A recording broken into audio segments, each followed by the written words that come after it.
ಪ್ರತಿಯೊಂದು ಕಣಕಣದಲ್ಲೂ, ಪ್ರತಿಯೊಂದು ವಸ್ತುವಿನಲ್ಲೂ, ಪ್ರತಿಯೊಂದು ಕಡೆಯೂ ಭಗವಂತನ ಕೈವಾಡ ಇದೆ. ಪ್ರತಿಯೊಂದರ ಹಿಂದೆ ಭಗವಂತನ ಕೈ ಚಳಕ ಇದೆ. ನಾನು ಯಾವಾಗಲೂ ಹೇಳ್ತೀನಿ, ನೋಡಿದ್ರೆ ಎಲ್ಲ ಕಡೆ ಅವನದೇ ಫುಟ್ ಪ್ರಿಂಟ್ ಇದೆ ಅಂದ್ಕೊಳ್ಳಿ, ಎಲ್ಲದರ ಮೇಲೆ ಅವನ ಸಿಗ್ನೇಚರ್ ಇದೆ ಅಂದ್ಕೊಳ್ಳಿ. ಯಾವಾಗ ಹಾಗೆ ಅಂದ್ಕೊಂಡಾಗ ಯು ಫೀಲ್ ವೆರಿ ಲೈವ್ಲಿ. ಹಾಗೆ ಅಂದ್ಕೊಂಡಾಗೆಲ್ಲ ತುಂಬ ಎನರ್ಜೆಟಿಕ್ ಅನಿಸುತ್ತೆ. ನನ್ನೊಳಗೂ ಎಲ್ಲರೊಳಗೂ ಎಲ್ಲ ಕಡೆನೂ ಅವನಿದ್ದಾನೆ, ಪ್ರೆಸೆನ್ಸ್. ಒಂದು ಕ್ಷಣ ಅದನ್ನು ಮರೆತರೂ ಕೂಡ immediately you feel tired and you feel very ಯಾಂತ್ರಿಕ, ಮೆಕ್ಯಾನಿಕಲ್. ನೋಡಿ, ಈಗ ಅನ್ಕೊಂಡು ನೋಡಿ, ಯಾವಾಗ ನೀವು ಮೆಕ್ಯಾನಿಕಲ್ ಅನ್ಕೋತೀರಾ, ಎಲ್ಲ ಕಡೆ ಅವನಿದ್ದಾನೆ ಅಂತ start feeling his presence, immediately you become energetic. ಇದು ಒಂದು ಆಶ್ಚರ್ಯಕರವಾದ, ಆಕರ್ಷಕವಾದ ದೃಷ್ಟಿಕೋನ. ಡೆವಲಪ್ ದ್ಯಾಟ್ ದೃಷ್ಟಿಕೋನ. ಆ ಥರ ನೋಡೋದನ್ನು ಕಲಿಯೋಣ. ಯಾಕೆ ಇಲ್ಲಿ 100% ಪರ್ಫೆಕ್ಟ್ ಅನ್ನೋ ಮನುಷ್ಯ ಇಲ್ಲ. ಮನಸ್ಸಿನಿಂದ ಮನುಷ್ಯ, ಮನಸ್ಸು ತಪ್ಪು ಮಾಡೋದು ಅದರ ಸ್ವಭಾವ. ಮನಸ್ಸು ತಪ್ಪು ಮಾಡೋದು ಸ್ವಭಾವ, ಆದ್ದರಿಂದ ಮನುಷ್ಯ ತಪ್ಪು ಮಾಡೋದು ಸ್ವಭಾವ. ಪರ್ಫೆಕ್ಟ್ ಇಲ್ಲ, ಅವನಿಗೆ ಬದಲಾವಣೆ ಬೇಕು. ಈ ಒಂದು ಪ್ರತಿಯೊಂದರ ಹಿಂದೆ ಮನುಷ್ಯನ ಕೈವಾಡ ಇದ್ದಿದ್ರೆ ತಪ್ಪಾಗ್ತಾ ಇತ್ತು, ಬದಲಾಗ್ತಾ ಇತ್ತು. ಅವನಿಗೆ ಬೇಸರ ಬರೋದು, ಸುಸ್ತಾಗೋದು, ಅಪಾರ ಪೂರ್ಣತೆಯನ್ನು ಅವನು ಸಹಿಸಲ್ಲ, ಆ ಮನಸ್ಸು ತಗೊಳ್ಳಲ್ಲ. It cannot take that wholeness. The mind is so weak. ಇದು ಮಾಯೆ ಮನಸ್ಸು, ಅದ್ರ ಕೈ ಆಗಲ್ಲ ತಗೊಳ್ಳಕ್ಕೆ. ಅದರಿಂದ ಸುಸ್ತಾಗದೆ, ಬೇಸರ ಆಗದೆ, ಬದಲಾವಣೆ ಆಗದೆ, ಕಾನ್ಸ್ಟೆಂಟ್ ಆಗಿ ಒಂದು ನಿಗದಿತ ನಿಶ್ಚಿತ ನಿಯಮದಲ್ಲಿ ಎಲ್ಲವೂ ನಡೀತಾ ಇರೋದು ನೋಡಿದ್ರೆ ಇದು ಅವನ ಕೈ, ಪರಮಾತ್ಮನ ಕೈವಾಡ.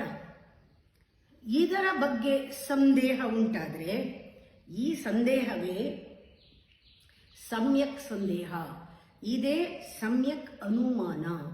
ಇದು ಗುಡ್ ಸೈನ್. ಸಮ್ಯಕ್ ಅನುಮಾನ ಸಮ್ಯಕ್ ಜ್ಞಾನದ ಕಡೆಗೆ, ವಿಕಾಸದ ಕಡೆಗೆ ಕರ್ಕೊಂಡು ಹೋಗುತ್ತೆ.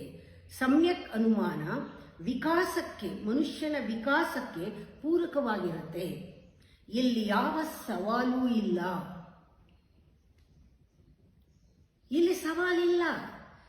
ಇಲ್ಲಿ ಕೇವಲ ನೋಡುವುದು, ಪೂರ್ಣನ ಅಪೂರ್ಣನ, ಸತ್ಯನ ಮಿಥ್ಯಾನ, ಪರ್ಮನೆಂಟ ನಿತ್ಯನ ಅನಿತ್ಯನ, ಈ ಥರ ನೋಡುವುದಷ್ಟೇ ಇರುತ್ತೆ ಇದರಲ್ಲಿ.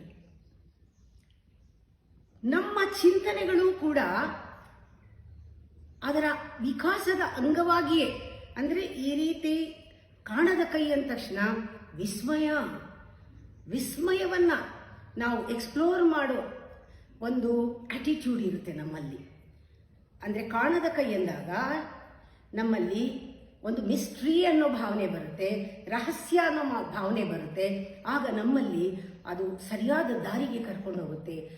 ಕಣ್ಣು ಮುಚ್ಚಿದಾಗ ಕಣ್ಣಿಂದ ನೋಡೋಕ್ಕಾಗಲ್ಲ, ಇದು ಕಾಣದೇ ಇರೋದು ಅನ್ನೋನ್ ಅಂದ್ಕೊಂಡಾಗ ಕಣ್ಣು ಮುಚ್ತೀರಾ, ಅದೇ ಧ್ಯಾನ. ನಿಮಗೆ ಅಸತ್ಯ ಸಂಭವಿಸಬಹುದು, ಘಟಿಸಬಹುದು, ಅಥವಾ ನಿಮಗೆ ಹೊಸದೇನೋ ಹೊಳಿಬಹುದು, ಏನೋ ತಿಳಿಬಹುದು, ಇಂಟ್ಯೂಟಿವ್ ಆಗಿ ಗೊತ್ತಿಲ್ಲ. ಅದಕ್ಕೆ ಈ ಸಮ್ಯಕ್ ಅನುಮಾನ ಅನ್ನೋದು ಸಮ್ಯಕ್ ಜ್ಞಾನಕ್ಕೆ ಕರ್ಕೊಂಡು ಹೋಗೋದ್ರಿಂದ ಅಕಸ್ಮಾತ್ ಪ್ರತ್ಯಕ್ಷ ಅನುಭವ ಆಗದೇ ಇದ್ರು, ನಮ್ಮಲ್ಲಿ ಒಳಗಡೆಯಿಂದ ಬೋಧನೆ ಆಗದೇ ಇದ್ರು, ಪ್ರತ್ಯಕ್ಷ ಬೋಧನೆ ಆಗದೇ ಇದ್ರು, ಅನುಮಾನ, ಸರಿಯಾದ ಅನುಮಾನ, ಸಮ್ಯಕ್ ಅನುಮಾನ ಒಳ್ಳೆಯದು. ನಾವು ಯಾವಾಗಲೂ ಎಚ್ಚರವಾಗಿರ್ತೀವಿ, ಯಾವಾಗಲೂ ಅಲರ್ಟ್ ಆಗಿರ್ತೀವಿ. ನಾ ಅದಕ್ಕೆ ಯಾವಾಗಲೂ ಹೇಳೋದು, ಸ್ವಲ್ಪ ಯಾರು ಬಂದರೂ ಕೇಳ್ತೀನಿ, ನಮ್ಮ ಆಶ್ರಮಕ್ಕೆ ಬಂದಾಗ ನೀವು ಮೆಡಿಟೇಟ್ ಮಾಡ್ತಿದ್ದೀರಾ ಅಂತ ಕೇಳ್ತೀನಿ. ಕೆಲವರಿಗೆ ಇರಿಟೇಟ್ ಆಗುತ್ತೆ. ಅವ್ರು ಹೇಳ್ತಾರೆ, ನಾವು ಯಾವಾಗ ಬಂದ್ರೂ, ಯಾರು ಬಂದ್ರೂ ನೀವು ಧ್ಯಾನ ಮಾಡ್ತಿದ್ದೀರಾ, ಧ್ಯಾನ ಮಾಡಿ ಇದು ಮಾಡದೆ ಇರಬೇಡಿ ಅಂತ ಹೇಳ್ತೀರಲ್ಲ, ನನಗೂ ಅಷ್ಟೇನೆ. ನಾನು ತುಂಬ ಗಮನಿಸಿದ್ದೀನಿ. ನನಗೆ ಕೆಲವು ಪ್ರಶ್ನೆಗಳಿದೆ, ಆ ಪ್ರಶ್ನೆಗಳಿಗೆಲ್ಲ ನೀವು ಉತ್ತರ ಕೊಟ್ಟರೆ ನಾನು ಧ್ಯಾನ ಮಾಡ್ತೀನಿ ಅಂತ ಕೆಲವರು. ನಾನು ಹೇಳೋದು, ಒಂದೇ ಪ್ರಶ್ನೆ ನಿಮಗಿದ್ದಿದ್ರೆ ನೀವು ನನ್ನ ಹತ್ರ ಬರ್ತಾನೆ ಇರಲಿಲ್ಲ. ಒಂದು ಪ್ರಶ್ನೆಗೆ ಉತ್ತರ ಸಿಕ್ಕಿರೋದು. ನೀವು ಕ್ವಶನ್ ಬಾಕ್ಸ್ ಅಂತೀವಿ ಇಂಗ್ಲೀಷ್ನಲ್ಲಿ, ಹಾಗೆ ಪ್ರಶ್ನೆಗಳ ಪೆಟ್ಟಿಗೆ ಅಥವಾ ಪ್ರಶ್ನೆಗಳ ಪಟ್ಟಿನೇ ಇಟ್ಕೊಂಡು ಬರ್ತೀರಾ. ಆ ಪಟ್ಟಿನಲ್ಲಿ ಕೇಳೋದೇ ನೀವು ಆತ್ಮ ಅಂದ್ರೇನು, ನರ್ಕ ಅಂದ್ರೇನು, ಸ್ವರ್ಗ ಅಂದ್ರೇನು, ಜೀವ ಅಂದ್ರೇನು, ಪರಮಾತ್ಮ ಅಂದ್ರೇನು, ದೇವರಿದನ, ದೇಹ ಏನು, ಹೀಗೆ ಇಂಥ ಎಕ್ಸೆಟ್ರಾ ಎಕ್ಸೆಟ್ರಾ ಬೇಕಾದಷ್ಟು ನನಗೆ ಕೇಳ್ತಾರೆ ಬಂದು. ಆ ಥರ ಪ್ರಶ್ನೆಗಳು ಕೇಳ್ತಾನೇ ಇರ್ತೀರ. ನಾ ಹೇಳೋದು, ಧ್ಯಾನ ಮಾಡಿ ನಿಮ್ಗೆ ಉತ್ತರ ಸಿಗತ್ತೆ. ಅವಾಗ ಹೇಳ್ತಾರೆ, ಇಲ್ಲ ನಮಗೆ ನಮ್ಮ ಸಂದೇಹಗಳಿಗೆ ಸಮಾಧಾನ ಸಿಕ್ಕಲಿಲ್ಲ, ನಿಮ್ಮ ಉತ್ತರ ಧ್ಯಾನ ಮಾಡೋಕ್ಕೆ ನಮ್ಗೆ ಉತ್ತರ ಬೇಕು. ಅವಾಗ ನಾ ಹೇಳ್ತೀನಿ, ನಾನು ಧ್ಯಾನನ ಟೆಕ್ನಿಕ್ಸ್ನ ಹೇಳ್ಕೊಡ್ತೀನಿ, ನಿಮ್ಗೆ ಉತ್ತರ ಸಿಗೋ ಹಾಗೆ ಮಾಡ್ತೀನಿ. ನನಗೆ ಭರವಸೆ ಇಲ್ಲ, ನೀವು ಅಕಸ್ಮಾತ್ ಕಣ್ಮುಚ್ಚಿದಾಗ ತಪ್ಪದಾರಿ ಕರ್ಕೊಂಡು ಹೊಟ್ಟೋದ್ರೆ ಬೇಸಿಕ್ ಸಸ್ಪಿಷನ್ ಏನು ಮಾಡೋಕ್ಕಾಗತ್ತೆ? ಬೇಸಿಕ್ ಸಸ್ಪಿಷನ್ ಇರೋರಿಗೆ ಮೊದಲು ಪ್ರಶ್ನೆ ಕೇಳಕ್ಕೆ ಬಿಟ್ಟರೆ ಸಾಕು. ಅವ್ರು ಕೇಳ್ತಾರೆ, ಹೋಗ್ಲಿ ಬಿಡಿ, ನಮಗೆ ಪರಮಾತ್ಮ ಈಶ್ವರ ಅಂತೀರ, ಅಹಂ ಬ್ರಹ್ಮಾಸ್ಮಿ ಅಂತೀರ, ಶಿವೋಹಂ ಅಂತೀರ, ನೀವು ಪ್ರಮಾಣಿಸಿ ಈಶ್ವರ ಇದಾನ, ಒಂದು ಹೇಳ್ಬಿಡಿ, ಒಂದು ಉತ್ತರ ಕೊಡಿ. ಪ್ರಮಾಣಿಸಕ್ಕಾಗಲ್ಲ, ಇದುವರೆಗೂ ಯಾರೂ ಪ್ರಮಾಣಿಸಿಲ್ಲ, ಪ್ರಮಾಣಿಸಕ್ಕೂ ಆಗಲ್ಲ ಈಶ್ವರ ಇದಾನ ಇಲ್ವಾ ಅನ್ನೋದು. ಇದಾನೆ ಅಂತಲೂ ಪ್ರಮಾಣಿಸಕ್ಕಾಗಲ್ಲ, ಇಲ್ಲ ಅಂತಲೂ ಪ್ರಮಾಣಿಸಕ್ಕಾಗಲ್ಲ ಈಶ್ವರ ಇದಾನೆ ಅಂತ. ಯಾಕೆ? ಇದು ವಸ್ತುನಾ? ಈಶ್ವರ ಅನ್ನೋದು ವಸ್ತುವಾ? ಅಲ್ಲ, ಅಪರಿಮಿತ ಜೀವಂತಿಕೆ. ಒಂದು ಹೇಳ್ತೀನಿ, ನೀವು ಧ್ಯಾನ ಮಾಡದೇ ಇದ್ರೆ ಬೇಡ, 9 ದಿನ ಕ್ಲಾಸಿಗೆ ಬನ್ನಿ. ಅಪರಿಮಿತ ಜೀವಂತಿಕೆ, ನೀವು ಬದುಕೋದನ್ನು ಹೇಳ್ಕೊಡ್ತೀನಿ. Complete full total moment to moment ಯಾರು ಬದುಕ್ತಾರೋ ಅವ್ರಿಗೆ ಸಿಕ್ಬಿಡುತ್ತೆ. ಇದು ಒಂದು ಧ್ಯಾನವೇ. ಜೀವನವನ್ನು ಧ್ಯಾನ ಮಾಡಿಕೊಂಡು 9 ದಿನ ಕೆಲಸ ಮಾಡ್ರಿ, ಆವಾಗ ನಿಮಗೆ ಗೊತ್ತಾಗತ್ತೆ ಆ ಜೀವಂತಿಕೆಯಲ್ಲಿದ್ದಾಗ, ಪರಿಪೂರ್ಣ ನೀವು ಜೀವಂತವಾಗಿದ್ದಾಗ ಈಶ್ವರ ಏನು ಅನ್ನೋದು ಅನುಭವಕ್ಕೆ ಬರುತ್ತೆ ಅಂತ. ಹಾಗೆ ಹೇಳಿದಾಗ ಹೇಳ್ತಾರೆ, ಹೋಗ್ಲಿ, ನಮಗೆ ನಮ್ಮ ಬಗ್ಗೆನೇ ಅಂದರೆ ಆತ್ಮದ ಬಗ್ಗೆ ನನಗೆ ನಂಬಿಕೆನೇ ಇಲ್ಲ, ಸಂದೇಹ ಬರುತ್ತೆ, ಒಳಗಡೆ ಆತ್ಮ ಇದೆಯಾ ಅಂತ. ಇದೊಂದು ಪ್ರಶ್ನೆ ಕೊಡಿ, ಉತ್ತರ ಕೊಡಿ, ಈ ಪ್ರಶ್ನೆಗೆ ಉತ್ತರ ಕೊಡಿ. ನಾನು ಹೇಳೋದು, ಎಲ್ಲಿವರೆಗೂ ನಿಮಗೆ ಆತ್ಮದ ಬಗ್ಗೆ ಸಂದೇಹ ಇರುತ್ತೋ ಅಲ್ಲಿವರೆಗೂ ನೀವು ಕಾನ್ಸ್ಟೆಂಟ್ ಆಗಿ ಆತ್ಮನ ಹತ್ಯೆ ಮಾಡ್ತಾ ಇರ್ತೀರ. ಅದಕ್ಕೇನು ಕೆರೆಗೆ ಬೀಳ್ಬೇಕಾಗಿಲ್ಲ, ನೇಣು ಹಾಕೋಬೇಕಾಗಿಲ್ಲ. ಆತ್ಮದ ಬಗ್ಗೆ ಸಂಶಯವೇ ಸೆಲ್ಫ್ ಬಿಟ್ರೇಯಲ್, ಸೆಲ್ಫ್ ಸೂಯಿಸೈಡಲ್. ಅದರಿಂದ ಮಾಡ್ಕೋತಾನೇ ಇರ್ತೀರ. ನೀವೇ ಅಡಚಣೆ ಮಾಡ್ಕೊಂಡಿದ್ದೀರಾ, ನೀವೇ ಇಲ್ಲ ಸಲ್ಲದರ ಅಡಚಣೆ ಮಾಡ್ಕೊಂಡಿದ್ದೀರಾ. ನೋಡ್ಕೊಳ್ಳಿ, ನಿಮ್ಮ ಸಂದೇಹಗಳಿಂದ ನೀವು ಸಂದೇಹವನ್ನು ನಿರ್ಮಿಸ್ಕೊಳ್ತಾ ಇದ್ದೀರಾ. ನಿಮಗೆ ಉತ್ತರ ಬೇಕಿಲ್ಲ, ನಿಮಗೆ ಸಂದೇಹಕ್ಕೆ ಇನ್ನೊಂದು ಸಂದೇಹನೇ ಬೇಕು. ಸಂದೇಹ ಈ ಥರ ಇದ್ದಾಗ ನಾವು ಅಂಥವ್ರ ಹತ್ರ ಎಷ್ಟೋ ಸತಿ ಆರ್ಗ್ಯೂ ಮಾಡಲ್ಲ. ನಾನು ಆರ್ಗ್ಯೂ ಮಾಡಬಾರ್ದು. ಆರ್ಗ್ಯೂ ಮಾಡಿದ್ರೆ ಅವರ ಅಜ್ಞಾನನ ಪೋಷಣೆ ಮಾಡಿದಂಗೆ. ಅವ್ರು ಕೇಳಿದ ಪ್ರಶ್ನೆಗೆಲ್ಲ ಉತ್ತರ ಕೊಡ್ತಾ ಇದ್ರೆ ಅವರ ಅಹಂಕಾರ ಜಾಸ್ತಿ ಆಗ್ತಾ ಇರುತ್ತೆ. ಅವ್ರು ನಮ್ಮನ್ನೇ ಪರೀಕ್ಷೆ ಮಾಡ್ತಿದ್ದಾರೋ ಅಥವಾ ಯಾರನ್ನು ಪರೀಕ್ಷೆ ಮಾಡುತ್ತೋ ಅವರ ಅಹಂಕಾರ ಗೊತ್ತಾಗೋದಿಲ್ಲ. ಅದರಿಂದ ನಿಧಾನವಾಗಿ ಪ್ರೀತಿಯಿಂದ ಅವರ ಸಂದೇಹಗಳನ್ನು, ಸಂದೇಹವಲ್ಲದ ಸಂದೇಹಗಳು ಬರುತ್ತಲ್ಲ, ಅದನ್ನ ಸಮ್ಯಕ್ ಸಂದೇಹವಾಗಿ ಬದಲಾಯಿಸುವುದು ನಿಜವಾದ ಗುರು. ಅವರ ಸಂದೇಹಗಳನ್ನೇ ಸರಿಯಾದ ಅನುಮಾನ ಅಂದರೆ ಸಮ್ಯಕ್ ಅನುಮಾನವಾಗಿ ಅದನ್ನ ನಿಧಾನವಾಗಿ ತಿರುಗಿಸೋದು. ಅದರಿಂದ ನಾನು ಕೇಳೋದೇನೆಂದರೆ, ಇಬ್ಬರು ಬಂದಿದ್ರು, ಇದ್ರ ಉದಾಹರಣೆಗಳು. ನನಗೆ ಧ್ಯಾನ ಮಾಡಬೇಕು ಅಂತ ಇಷ್ಟ, ಧ್ಯಾನದಲ್ಲಿ ಹೇಗೆ ಮಾಡೋದು ಗೊತ್ತಿಲ್ಲ, ನಮ್ಗಾಗತ್ತಾ, ನಮಗೆಲ್ಲ ಆಗತ್ತಾ, ಋಷಿಗಳಿಗೆ ಆಗೋದು. ಇಬ್ಬರು ಫ್ರೆಂಡ್ಸು, ಇಬ್ಬರಿಗೂ 30+ ಆಗಿದೆ ಅನ್ಸುತ್ತೆ. ಇಬ್ಬರು ಕೇಳಿದ್ರು. ನಾ ಹೇಳಿದೆ, ಒಂದೊಂದ್ಸತಿ ನಾವು ಉತ್ತರ ಕೊಟ್ಟರೆ 1000 ಜನಕ್ಕೆ ಅವ್ರವ್ರಿಗೆ ಅವ್ರವ್ರ ಪ್ರಶ್ನೆಗೆ ಉತ್ತರ ಸಿಗುತ್ತೆ. ಒಂದೇ ಉತ್ತರದಲ್ಲಿ ಎಷ್ಟೋ ಪ್ರಶ್ನೆಗಳಿಗೆ ನಾವು ಉತ್ತರ ಕೊಟ್ಟಿರ್ತೀವಿ. ಆದರೆ ಈ ಪ್ರಶ್ನೆ ನೀವು ಧ್ಯಾನ ಮಾಡ್ತೀನಾ, ಮಾಡೋಕ್ಕಾಗತ್ತಾ, ಮಾಡೋಕ್ಕಾಗತ್ತಾ, ಗೈಡ್ ಮಾಡ್ತೀರಾ ಅಂತ ಕೇಳಿದ್ರಿಂದ ಇದು ಸಪ್ರೇಟಾಗಿ ಆನ್ಸರ್ ಮಾಡಬೇಕು. ಒಬ್ಬರಾದ್ಮೇಲೆ ಒಬ್ಬರು ಬನ್ನಿ. ಫಸ್ಟ್ ಒಬ್ಬರು ಬಂದಾಗ ನಾ ಕೇಳಿದ್ದು ಇಷ್ಟೇನೆ, ನಿಮಗೆ ಮದುವೆ ಆಗಿದೆಯಾ ಅಂತ. ಅವ್ರು ಕೇಳಿದ್ರು, ಇದಕ್ಕೂ ಅದಕ್ಕೂ ಏನು ಸಂಬಂಧ ಹೇಳಿ, ಮದುವೆ ಆಗಿದೆ? ಇಲ್ಲ, ಆಗಿಲ್ಲ. ಯಾಕಾಗಿಲ್ಲ? ನನ್ನಲ್ಲಿ ಕೆಲವು ಆದರ್ಶಗಳಿದೆ ಅಥವಾ ಕೆಲವು ಕಲ್ಪನೆಗಳಿದೆ, ಅವೆಲ್ಲನೂ ಸಿದ್ಧವಾದರೆ ನಾನು ಮಾಡ್ಕೋಬಹುದು. ಹೇಗಿರಬೇಕು ನಿಮಗೆ ಹುಡುಗಿ, ಹೇಗಿರಬೇಕು? ಅದು ಸಿಂಪಲ್ ಆಗಿ ಹೇಳಬೇಕು ಅಂದರೆ, ನನಗೆ ಸಂಗೀತ ಬಂದಿರಬೇಕು, ಸುಬ್ಲಕ್ಷ್ಮಿ ಹಾಗೆ ಸಂಗೀತ ಹೇಳಬೇಕು, ಒಳ್ಳೆ ಜ್ಞಾನವಂತಳಾಗಿರಬೇಕು, ನಿಮ್ಮ ಥರ ಜ್ಞಾನ ಇರಬೇಕು. ಆಮೇಲೆ ನೋಡೋಕ್ಕೆ ಹೇಮಮಾಲಿನಿ ಥರ ಇರಬೇಕು, ಅಥವಾ ಯಾವ್ದಾರ ಫಿಲ್ಮ್ ಆ್ಯಕ್ಟ್ರೆಸ್ ಥರ ಇರಬೇಕು. ಅದ್ರ ಜೊತೆಗೆ ಅವಳೇ ಸಂಪಾದಿಸ್ಕೋಬೇಕು, ಒಳ್ಳೆ CEO ಆಗಿರಬೇಕು, ಅಥವಾ ಒಳ್ಳೆ ಕಂಪ್ನಿಯಲ್ಲಿ ಆಗಿರಬೇಕು. ಇದ್ರ ಜೊತೆಗೆ ಚೆನ್ನಾಗಿ ಓದಿರಬೇಕು. ಎಲ್ಲನೂ ಇರೋ ಹುಡುಗಿ ಇವನಿಗೆ ಒಟ್ಟಿಗೆ ಒಂದೇ ಎಲ್ಲ ಗುಣಗಳು ಸಿಗಕ್ಕೆ ಸಾಧ್ಯನಾ? ಅವನು ಅದು ಸಿಕ್ಕಿದ ಮೇಲೆ ಅವನು ಪರೀಕ್ಷೆ ಮಾಡಿ ಆಮೇಲೆ ಒಪ್ಕೊಳ್ಳೋದು ಅವ್ರು ಯೋಗ್ಯರು ಅಂತ. ನಾನು ಹೇಳಿದೆ, ಇಷ್ಟೇ ಕೇಳಿಬಿಟ್ಟು ನಿಮಗೆ ಧ್ಯಾನ ಆಗಲ್ಲ, ನಿಮ್ಮ ಫ್ರೆಂಡನ್ನು ಕರಿ, ನೀವಿಲ್ಲೇ ಕೂತ್ಕೊಳ್ಳಿ, ಅವನು ಕರೆದ. ಅವ್ರು ಮದುವೆ ಆಗಿದೆ, ಕರಿ. ನೀವು ಮದುವೆ ಆಗಿದೆ, ಪ್ರೀತಿಸಿ ಮಾಡ್ಕೊಂಡಿದ್ದೀರಾ ಅಥವಾ ಅರೇಂಜ್ಡ್ ಮ್ಯಾರೇಜ್. ನೀವು ಪ್ರೀತಿಸ್ತೀರಾ ನಿಮ್ಮ ಹೆಂಡ್ತಿನ? ಖಂಡಿತ ತುಂಬ ಪ್ರೀತಿಸ್ತೀನಿ. ಅದು ಹೆಂಗೆ ಬಂತೋ ಗೊತ್ತಿಲ್ಲ, ಐ ಲವ್ ಹರ್ ಅಷ್ಟೇ. ನಾವು ಚೆನ್ನಾಗಿದ್ದೀವಿ, ನಿಮ್ಮ ಧ್ಯಾನ ಆಗುತ್ತೆ, ನೀವು ಮಾಡಿ. ಪ್ರೀತಿನೇ ಧ್ಯಾನ. ಯಾರಿಗೆ ಪ್ರೀತಿ ಮಾಡೋಕ್ಕಾಗುತ್ತೋ ಅವ್ರಿಗೆ ಧ್ಯಾನ ಮಾಡೋಕ್ಕಾಗತ್ತೆ. ಈ ಉತ್ತರ ನಾನು ಕೊಟ್ಟಿದ್ದು. ಅಂದರೆ ನಮಗೆ ಧ್ಯಾನ ಮೊದಲು ಆಗತ್ತದು, ನಮ್ಮ ಸ್ವರೂಪ ಅದು ನಮ್ಮಲ್ಲೇ ಇದೆ. ಅದು ಹೊರಗೆ ಬಿಟ್ಟಾಗ ನಮ್ಗೆ ಬೇಕಾದಾಗತ್ತೆ ಧ್ಯಾನದಿಂದ. ಆಮೇಲೆ ಯಾವಾಗ ನೀವು ತರ್ಕ ಮಾಡ್ತೀರಾ, ಇಲ್ಲದೆ ಇರೋ ತರ್ಕ ಮಾಡಿದಾಗ ಬಾಗಿಲೆಲ್ಲ ಮುಚ್ಚೋಗುತ್ತೆ, ಸಾಧ್ಯತೆಗಳ ಬಾಗಿಲುಗಳು ಮುಚ್ಚೋಗುತ್ತೆ, ವಿಕಾಸದ ಸಾಧ್ಯತೆಗಳೇ ಇಲ್ಲದೆ ಆಗ್ಬಿಡುತ್ತೆ. ಅದಕ್ಕೆ ಪತಂಜಲಿ ಹೇಳೋದು ಮೂರು ಉಗಮವನ್ನು. ಒಂದು ಪ್ರತ್ಯಕ್ಷ ಬೋಧೆ, ಪ್ರತ್ಯಕ್ಷ. ಎರಡನೇದು ಅನುಮಾನ ಅಂದಾಗ ಪ್ರತ್ಯಕ್ಷವಾಗಿ ಅನುಭವಕ್ಕೆ ಬಂದ್ಬಿಟ್ಟಾಗ ನೀನು ಅನುಭವ ಆಗಿದೆ. ಅನುಮಾನ, ಒಳ್ಳೆ ಸಮ್ಯಕ್ ಅನುಮಾನ ಇದ್ದಾಗ ಇರಬಹುದೇನೋ, ನನಗೆ ಸಿಗ್ಬಹುದೇನೋ, ಮಾಡೋಣ ಅಂತ ಇದ್ದಾಗ ಪ್ರತ್ಯಕ್ಷ ಆದಮೇಲೆ ಅನುಮಾನ ಇದ್ದರೆ ನೀವು ಆ ದಾರಿನಲ್ಲಿರ್ತೀರ, ಸಮ್ಯಕ್ ಜ್ಞಾನದ ದಾರಿನಲ್ಲಿರ್ತೀರ. ಮೂರನೇದು ಬಹಳ ಬಹಳ ಸುಂದರವಾದದ್ದು, ಅದು ಆಗಮ ಪ್ರಮಾಣಾನಿ ಅಂತೀವಿ. ಇದು ಆಗಮ ಅಂದರೆ ಯಾರಿಗೆ ನಿಜವಾಗ್ಲೂ ಜ್ಞಾನ ಇದೆ, ತಿಳುವಳಿಕೆ ಇದೆ ಅಂಥವರ ವಚನ. ಜ್ಞಾನಿಗಳ ವಚನ, ಬುದ್ಧರ ವಚನ, ಋಷಿಗಳ ವಚನ, ಯಾರಿಗೆ ಅದು ಸಿಕ್ಕಿದೆ ಅವರ ಒಂದು ಮಾತು, ಉಪನಿಷತ್ತು ಅಂತ ಇಟ್ಕೋಬೇಕು. ಅದರ ಪ್ರಮಾಣ ಮೂರನೇದು ಅಂತ ಹೇಳ್ತಾರೆ, ಆಗಮ ಪ್ರಮಾಣಾನಿ. ಇದು ಮೂರನೇದು ನಾವು ತಿಳ್ಕೋಬೇಕು. ನೋಡಿ, ಇದನ್ನ ಶೋಧನೆ ಮಾಡಬೇಕಾದ್ರೆ ನಮಗೆ ಪ್ರಮಾಣಗಳು ಬೇಕಾಗತ್ತೆ.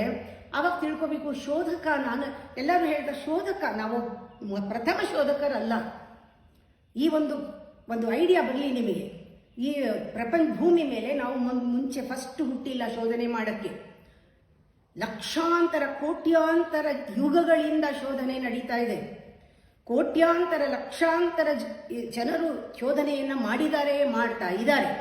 ಯಾರೋ ಹಲವರು ಆ ದೇವಸ್ಥಾನ ತಲುಪಿದ್ದಾರೆ ಅಥವಾ ಮನೆಯನ್ನು ತಲುಪಿಕೊಂಡಿದ್ದಾರೆ, ಹಲವರು ತಲುಪಿದ್ದಾರೆ. ಈಗವರೆಗೂ ಶೋಧನೆ ನಡೀತಾನೇ ಇದೆ. ಶಾಶ್ವತ ಶೋಧ ನಡೀತಾ ಇದೆ. ಆಗಮ, ಯಾರಿಗೆ ಅದು ತಲುಪಿದೆಯೋ ಅಥವಾ ದಾರಿನಲ್ಲಿ ಹೋಗ್ತಾ ಇರೋರು ಹೇಳೋದಿದೆಯಲ್ಲ, ಜೀಸಸ್ ಇದು ಹೇಳ್ದ, ಬುದ್ಧ ಇದು ಹೇಳ್ದ ಅಂತ ಇದೆಯಲ್ಲ, ಅದನ್ನು ಬ್ಲೈಂಡ್ ಆಗಿ ಫಾಲೋ ಮಾಡೋಕ್ಕಾಗಲ್ಲ. ನೀವು ಹೇಳ್ಬೋದು, ಹೇಗೆ ನಿರ್ಣಯ ಮಾಡೋದು, ಯಾವುದು ಉಪಾಯ ಇದೆ, ಅವ್ರು ಹೇಳೋದು ನಿಜ ಅಂತ ಹೇಳಕ್ಕೆ, ಶಂಕರಾಚಾರ್ಯರು ಹೇಳಿದ್ದು ನಿಜ ಅನ್ನಕ್ಕೆ ಏನು ಉಪಾಯ ಇದೆ ನಮಗೆ, ಯಾವ ಥರ ನಾವು ದೃಢೀಕರಿಸ್ಕೊಳ್ಳೋದು, ನಿರ್ಣಯಿಸೋದು ಅಂತ ನೀವು ಕೇಳ್ಬೋದು. ಕೆಲವರೆಲ್ಲ ಏನೂ ಕೇಳಲ್ಲ, ಸುಮ್ಮನೆ ಅವರು ಮನೇಲಿ ಹುಟ್ಟಿರ್ತಾರೆ, ಸರಿ ಅವರಪ್ಪ ಯಾವ ರೀತಿ ನಾಮ ಹಾಕೋತಾರೋ ಇವರು ನಾಮ ಹಾಕೋತಾರೆ, ನಾವು ಮಧ್ವರು ಅಂತ ಹೇಳ್ತಾರೆ. ಅವರಿಗೆ ಮತದ ತತ್ವ ಸಿದ್ಧಾಂತಗಳು ಏನೂ ಇವರು ಪ್ರೂವ್ ಮಾಡ್ಕೊಂಡಿಲ್ಲ ಅಥವಾ ಗಮನಿಸಿಲ್ಲ, ಸುಮ್ಮನೆ ಬ್ಲೈಂಡ್ ಆಗಿ ಫಾಲೋ ಮಾಡ್ತಾರೆ. ಬ್ಲೈಂಡ್ ಆಗಿ ಫಾಲೋ ಮಾಡೋದ್ರಿಂದಲೇ ಮಾಧ್ವಾಚಾರ್ಯರು ಹೇಳಿದ್ ಬೇರೆ, ಶಂಕರಾಚಾರ್ಯರು ಹೇಳಿದ್ ಬೇರೆ, ಅದಕ್ಕೆ ಇದು ಅಪೋಸಿಟ್. ಇಲ್ಲೇನಾಗುತ್ತೆ, ಅದು ತದ್ವಿರುದ್ಧ ಅನಿಸುತ್ತೆ, ಜಗಳ ಆಡ್ತಾರೆ. ಹೀಗೆ ಗುಂಪುಗಳನ್ನ ಕಟ್ಕೋತಾರೆ, ಮತಗಳನ್ನ ಕಟ್ಕೋತಾರೆ ಎಲ್ಲರೂ. ಇದು ಕೊನೆಗೆ ಯಾವ ಉದ್ದೇಶಕ್ಕಾಗಿ ಅವರ ಸಾಧನೆಯೂ ಅದು ಆಗೋದೇ ಇಲ್ಲ, ಯಾಕೆಂದ್ರೆ ಪ್ರಾರಂಭವೇ ಆಗಿಲ್ಲ. ಬ್ಲೈಂಡ್ ಆಗಿ ಹೋಗೋ ಬದಲು ಪತಂಜಲಿ ಯೋಗ ಸೂತ್ರದಲ್ಲಿ ಪತಂಜಲಿ ಹೇಳಿದ ಹಾಗೆ ಈ ಒಂದು ಸೂತ್ರವೇ ಸಾಕು. ಪ್ರತ್ಯಕ್ಷ ಅನುಮಾನಾಗಮ ಪ್ರಮಾಣಾನಿ. ಪ್ರತ್ಯಕ್ಷ ಬೋಧೆ ನಿನಗೆ ಆಗದೆ ಇದ್ರೆ, ಅನುಮಾನನು ಆಗದೆ ಇದ್ರೆ, ನೀನು ಒಂದು ವಚನವನ್ನ ನೀನು ಫಾಲೋ ಮಾಡಬಹುದು. ಅಂದ್ರೆ ಅದನ್ನ ವಿಜುವಲೈಸ್ ಮಾಡಿಕೊಂಡು ಅದನ್ನ ನೀನು ಪರಿಕಲ್ಪನೆ ಮಾಡಿಕೊಂಡು ನೀನು ಮಾಡಬಹುದು ಅಂತ ಹೇಳಿದೆ. ಇಲ್ಲಿ ಈ ಸ್ಟಾರ್ಟ್ ಆಗೋದು ಹೇಗೆ, ಈ ವಚನ ಮುಗಿಬೇಕಾದ್ರೆ ಸ್ಟಾರ್ಟ್ ಆಗೋದು ಹೇಗೆ, ನನಗೇನೂ ಗೊತ್ತಿಲ್ಲ, ಹೌದು, ಗೊತ್ತಿಲ್ಲ, ಅಲ್ಲಿಂದ ಶುರು. ಗೊತ್ತಿದೆ ಅಂದವ್ರಿಗೆ ಏನು ಮಾಡೋಕ್ಕಾಗಲ್ಲ, ನನಗೇನು ಗೊತ್ತಿಲ್ಲ ಖಾಲಿ. ಆಮೇಲೆ ನೇರವಾಗಿ ಗೊತ್ತಾಗೋಕ್ಕೂ ಸಾಧ್ಯ ಇಲ್ಲ, ಸೆಕೆಂಡ್ ಸ್ಟೆಪ್. ಎಸ್, ನಂಗೆ ಗೊತ್ತಿಲ್ಲ, ನೇರವಾಗಿ ಡೈರೆಕ್ಟ್ ಆಗಿ ಇದನ್ನ ತಿಳ್ಕೊಳಕ್ಕಾಗಲ್ಲ, ಸೆಕೆಂಡ್ ಸ್ಟೆಪ್. ಥರ್ಡ್, ನನಗೇನಾದ್ರು ಪ್ರತ್ಯಕ್ಷ ಅನುಭವ ಆಗಿದ್ರೆ ಅನುಮಾನ ಮತ್ತು ಪ್ರಮಾಣ ನನಗೆ ಅಗತ್ಯನೇ ಇಲ್ಲ. ಯಾಕೆಂದ್ರೆ ನಿನಗೆ ಬೋಧಿ ಆಗಿದೆ, ನಿನಗೆ ಪ್ರತ್ಯಕ್ಷವಾಗಿ ಇಂಟ್ಯೂಟಿವ್ ಆಗಿ ನಿನಗೆ ಇನ್ಸಿಯೇಷನ್ ಆಗೋಗಿದೆ, ನಿಂಗೆ ಒಳಗಿಂದ ಗುರುವಿನ ಸಂದೇಶ ಸಿಕ್ಬಿಟ್ಟಿದೆ. ಆಗ ನಿನಗೆ ಅನುಮಾನನೂ ಬರಲ್ಲ. ಎರಡನೇದು, ಯಾರ ವಚನನೂ ಬೇಕಿಲ್ಲ. ಅದೊಂದು ಕ್ಯಾಟಗರಿ. ಒಪ್ಕೊಳ್ಳಿ, ನನಗೆ ಗೊತ್ತಿಲ್ಲ, ನಾನು ನೇರವಾಗಿ ಸಿಗಲ್ಲ, ನಂಗೆ ಪ್ರತ್ಯಕ್ಷ ಅನುಭವ ಆಗಿಲ್ಲ, ಪ್ರತ್ಯಕ್ಷ ಬೋಧೆ ಆಗಿಲ್ಲ ಅಂದಮೇಲೆ ಅನುಮಾನ ಬರಲೇಬೇಕು. ಅನುಮಾನ ಬರಲೇಬೇಕು. ಅನುಮಾನ ಯಾರದ್ದು? ನಮ್ದು. ನಾನು ಹುಚ್ಚಾಗಿದ್ರೆ ಹುಚ್ಚ ಅನುಮಾನ ಬರುತ್ತೆ, ಸಾಬೀತುಪಡಿಸಕ್ಕಾಗಲ್ಲ. ಬಂದ್ರೆ ಅನುಮಾನ ನಿಜವಾಗ್ಲೂ ಸರಿಯಾದ ಅನುಮಾನ ಬರಬೇಕು. ಸರಿಯಾದ ಅನುಮಾನವೇ ಅದು ಇದು ಸಮ್ಯಕ್ ಅನುಮಾನ, ಸಮ್ಯಕ್ ಸಂದೇಹ. ಅದು ನಮ್ಮನ್ನ ವಿಕಾಸದ ಕಡೆ ತಗೊಂಡು ಹೋಗೋ ಅನುಮಾನ ಬರಬೇಕು. ಆವಾಗ ನೀವೇನ್ ಮಾಡ್ಬೇಕು? ಒಂದು ಪರಿಕಲ್ಪನೆ, ಒಂದು ವಿಷನ್ ಮಾಡ್ಕೋಬೇಕು. ವಿಷನ್ ಯಾವಾಗ? ವಿಷನ್ ಇದ್ದಾಗ ಅದು ಒಂದು ದಿಕ್ಕಿನ ಸಂಕೇತ. ಒಂದು ದಿಕ್ಕಿಗೊಂದು ವಿಷನ್ ಬೇಕು. ಸುಮ್ಮನೆ ವಿಷನ್ ಇಲ್ಲದೆ ಯಾರೋ ಮಾಡಿದ್ರು ಅಂದ್ಬಿಟ್ಟು ಈ ಗುಂಪಿಗೆ ಸೇರ್ಕೊಂಡ್ಬಿಡೋದು, ಸ್ವಲ್ಪ ದಿನ ನೋಡೋದು, ಬೇರೆ ತತ್ವ ಓದೋದು, ಇದು ಬಿಡೋದು, ಅಲ್ಲಿ ಹೋಗೋದು, ಈ ಗುರು ಮಾತು ಕೇಳೋದು, ಇದನ್ನ ಬಿಡೋದು, ಅದನ್ನ ಹೋಗೋದು. ಯಾಕೆ? ಸ್ವಂತ ವಿಷನ್ ಇಲ್ಲ, ಸ್ವಂತ ವಿಕಾಸಕ್ಕೆ ಇಷ್ಟ ಇಲ್ಲ, ಸ್ವಂತ ವಿಕಾಸ ಆಗಿಲ್ಲ, ಅದನ್ನು ಒಪ್ಕೊಳ್ತಾ ಇಲ್ಲ. ಅದ್ರ ಬದಲು ನಾವೇನ್ ಮಾಡ್ತೀವಿ? ಒಂದು ಒಂದು ಒಂದು ಪರಿಕಲ್ಪನೆಯನ್ನ ಮಾಡ್ಕೋತೀವಿ. ಮಾಡಿಕೊಂಡು ಅದನ್ನು ಪ್ರಯೋಗ ಮಾಡ್ತೀವಿ. ಪ್ರಯೋಗ ಮಾಡಿ ಅದೇನಾದ್ರೂ ಪ್ರಮಾಣೀಕರಿಸಿದ್ರೆ ಅದು ಸಿದ್ಧಾಂತವಾಗತ್ತೆ. ಇಲ್ಲದೆ ಇದ್ರೆ ಸೈನ್ಸ್ ತರ ಬಿಟ್ಟಾಕಿ, ತೂರ್ಬಿಡಿ ಅದನ್ನ. ಇನ್ನೊಂದು ಮಾಡಿ, ಇನ್ನೊಂದು ಪರಿಕಲ್ಪನೆ ಮಾಡ್ಕೊಳ್ಳಿ. ಹಾಗೆ ಪರಿಕಲ್ಪನೆ ಮಾಡ್ಕೋತಾ ಇರೋದು, ಓದ್ತಾ ಇರೋದು, ತಿಳ್ಕೊತಾ ಇರೋದು, ಆಮೇಲೆ ಅದು ವರ್ಕ್ ಆಗಲಿಲ್ಲ ಅಂತ ಬಿಡೋದು, ಮತ್ತೆ ಪರಿಕಲ್ಪನೆ ಮಾಡ್ಕೊಳ್ಳೋದು. ಎಷ್ಟು ಜನ್ಮ ಮಾಡ್ತೀರಾ? ಎಷ್ಟು ಜನ್ಮ ಮಾಡ್ತೀರಾ? ಅದಕ್ಕೆ ಪತಂಜಲಿ ಹೇಳೋದು, ನೀನು ಪ್ರಮಾಣಾನಿ ಆಲ್ರೆಡಿ ಉಪನಿಷತ್ನಲ್ಲಿ ಯಾರಿಗೆ ಅನುಭವ ಆಗೋಗಿದೆಯೋ ಅವರು ರೆಡಿ ಮಾಡಿ ಇಟ್ಟಿದ್ದಾರೆ. ನೀನು ಏನೋ ಪರಿಕಲ್ಪನೆ ಮಾಡ್ಕೊಳ್ಳೋ ಬದಲು ಲಲಿತಾ ಸಹಸ್ರನಾಮವನ್ನ, ಅದರಲ್ಲಿ ಹೇಳಿರೋದನ್ನ ಅಥವಾ ಭಗವದ್ಗೀತೆಯನ್ನ ಎಲ್ಲನೂ ಏನು ತಿಳ್ಕೋಬೇಕಾದ್ರೂ ಒಂದು ಬೇಸ್ ಇಟ್ಕೊಂಡು ಅದನ್ನ ಪರಿಕಲ್ಪನೆ ಮಾಡಿಕೊಂಡು ನಿನ್ನ ಜೀವನದಲ್ಲಿ ಅದನ್ನ ಕಾರ್ಯಾನ್ವಿತಗೊಳಿಸಿ ಅದನ್ನ ವಾಸ್ತವ ಅಂತ ನಿನಗೆ ದೃಢೀಕರಿಸಿದಲ್ಲಿ ನಿನಗೆ ಶ್ರದ್ಧೆ ತಾನೇ ಬರುತ್ತೆ. ಇಲ್ವೇ ಪಕ್ಕಕ್ಕೆ ಹಾಕೋದಿದ್ದೇ ಇದೆ. ಯಾವಾಗ ನಾವು ಇದನ್ನೆಲ್ಲಾನು ನಂಬ್ತೀವೋ, ನಾನು ಅದಕ್ಕೆ ನನ್ನ ಮಗನಿಗೆ ಹೇಳಿದೆ, ಗಾಯತ್ರಿ ಮಂತ್ರ ನಂಬಲ್ಲ ಅಂತ ಹೇಳೋ ಬದಲು ನೀ ಮಾಡಿದ್ಮೇಲೆ ನೀನೇ ಹೇಳ್ತೀಯ. ಮಾಡದೆ ಹೇಳಕ್ಕಾಗಲ್ಲ. ಇದನ್ನೇ ಪರಿಕಲ್ಪನೆ ಮಾಡ್ಕೋ, ಇದನ್ನೇ ಪ್ರಾಕ್ಟಿಕಲ್ ಆಗಿ ಇಟ್ಕೋ, ಇದನ್ನೇ ಮಾಡಿದಾಗ ನಿನಗೆ ಅನುಭವಕ್ಕೆ ಬರುತ್ತೆ. ಅದಕ್ಕೆ ಗುರು ಅಂತ ತಗೊಂಡು ಬರ್ತಾರೆ.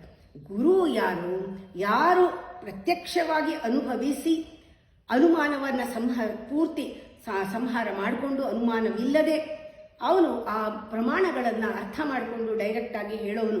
ಅದಕ್ಕೆ ಗುರುಗಳ ಹತ್ರ ಹೋದ್ರೆ ನೀವು ಕಾಯಬೇಕಾಗತ್ತೆ. ಯಾಕೆಂದ್ರೆ ನೀವು ಎಷ್ಟು ತಯಾರಿನಲ್ಲಿ ಇದ್ದೀರೋ ಗೊತ್ತಿಲ್ಲ. ಕಾಯಬೇಕು. ಕಾಯುವಾಗ ನೀವು ನಿಜವಾಗ್ಲೂ ಶ್ರದ್ಧೆ ಇರಬೇಕು. ಪ್ರಶ್ನೆಗಳನ್ನ ಕೇಳಬಾರ್ದು, ತಲೆಹರಟೆ ಪ್ರಶ್ನೆಗಳನ್ನ ಕೇಳಬಾರ್ದು, ಗುರುವನ್ನ ಪರೀಕ್ಷೆ ಮಾಡಬಾರ್ದು. ಗುರು ಕೊಟ್ಟಿದ್ದನ್ನ ಸ್ವೀಕರಿಸಬೇಕು, ಶ್ರದ್ಧೆಯಿಂದ ಸ್ವೀಕರಿಸಬೇಕು. ಇಲ್ಲದೆ ಇದ್ರೆ ನಿಮ್ಮ ರೂಪಾಂತರಿಕೆಯನ್ನ, ನೀವು ಡೆವಲಪ್ ಆಗೋದನ್ನ ನೀವೇ ಹಾಳು ಮಾಡ್ಕೋತೀರಾ. ಗುರುವಿನ ನಿರ್ದೇಶಕ್ಕೆ ಆಗುವ ಅನುಭವವನ್ನು ನಾವು ಎಷ್ಟೋ ಸತಿ ನಮ್ಮ ಕೈಯಿಂದಾನೇ ನಾವು ಕೆಡಿಸ್ಕೋತೀವಿ. ಎಷ್ಟೇ ಗುರುಗಳ ಹತ್ರ ಇದ್ರು, ಏನೇ ಶ್ರವಣ ಮಾಡಿದ್ರು ಮನನ ನಿಧಿಧ್ಯಾಸನವಾಗದೆ ನಾವು ನಮಗೆ ಮೋಸ ಮಾಡ್ಕೊಂಡ್ಬಿಡ್ತೀವಿ. ಟೈಮ್ ವೇಸ್ಟ್ ಆಗತ್ತೆ. ಜೀವನದಲ್ಲಿ ಹೋಗಿದ್ದ ಕಾಲ ವಾಪಸ್ ಬರಲ್ಲ. ಸಾಧನೆಗೆ ಇಳಿದಾಗ ನಾವು ಆದಷ್ಟೂ ಕರೆಕ್ಟಾಗಿ ಮಾಡ್ಕೊಂಡು ಹೋಗ್ಬೇಕು. ಅಕಸ್ಮಾತ್ ಗುರುನೇ ಯೋಗ್ಯನಿಲ್ಲ ಅಂತ ಇಟ್ಕೊಳ್ಳೋಣ, ಆದರೆ ನಿಮ್ಮ ಶ್ರದ್ಧೆ ಗುರುವಿನ ಬಗ್ಗೆ ಇರೋದು, ಆ ಶ್ರದ್ಧೆನೇ ಗುರುವಾಗಿ ಕೆಲಸ ಮಾಡುತ್ತೆ. When you come out of your false illusionary identity, your devotion to your guru ಇದಾನೋ, ಗುರು ಇಲ್ವೋ, ಅವನು ಪ್ರತ್ಯಕ್ಷವಾಗಿದ್ದಾನೋ ಅಥವಾ ಫೋಟೋನಲ್ಲಿದ್ದಾನೋ ಅಥವಾ ಏನೋ ಗೊತ್ತಿಲ್ಲ, ಪುಸ್ತಕದಲ್ಲಿದ್ದಾನೋ ಗೊತ್ತಿಲ್ಲ. ನೀವು ಯಾವಾಗ ಅಹಂಕಾರನ ಫಾಲ್ಸ್ ಐಡೆಂಟಿಟಿ ಬಿಟ್ಬಿಡ್ತೀರಾ, ಆಗ your devotion towards your guru, you reach your ಅಂತರ್ಯಾಮಿ, ಒಳಗಿಂದ ಪ್ರತ್ಯಕ್ಷ ಬಹುದೇ ತಾನೇ ಆಗುತ್ತೆ.